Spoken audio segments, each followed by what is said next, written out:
Homefront multiplayer is large-scale warfare. Complete and total bedlam. Epic vehicular warfare. Fast-paced, exciting, and fun.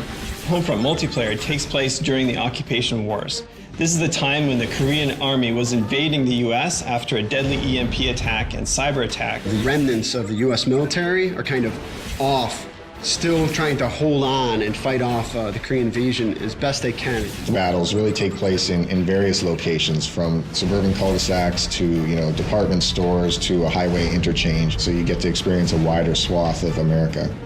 The multiplayer design goals really stems from wanting to build a large-scale warfare experience to really be the category leader in that audience. Make it accessible, make it intuitive, but most of all, make it a lot of fun. So you have infantry, you have drones, you have tanks, LAVs, helicopters, all those brought together in the battlefields. There's a lot of action going on. When you play Homefront, there's a tank rolling in, getting blown up, there's a helicopter overhead. We want to bring all those tools together into a really tight, cohesive package. What we're really trying to do is make the game play different than any FPS that you played before.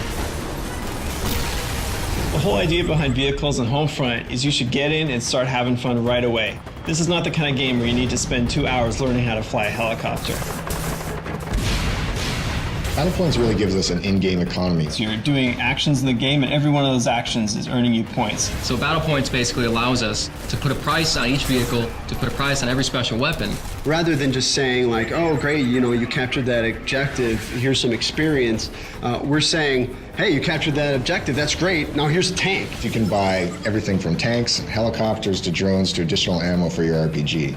The idea with Battle Points is buy what you want when you want it. So if you're fighting a vehicle and you need a new rocket launcher, you can pick one up right on the fly.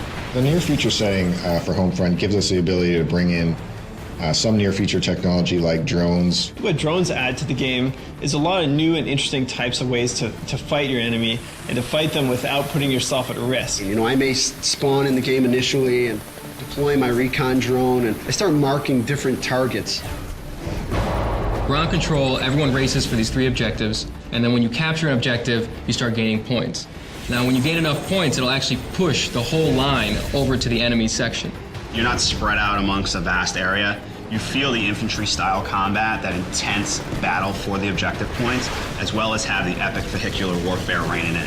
Ground control is different from other objective-based game modes because you get to fight over new spaces. The objectives will move to different locations, and you'll have to use new strategies when you get to those areas. So in essence, you're not just playing on the same map for 12 to 15 minutes, you're playing on 2 or 3 different maps, because all the gameplay is localized around those objective points. And as players start earning points, you're going to start seeing some tanks on the field, some helicopters. The battlefield evolves in a way that you see something different every minute that you're playing.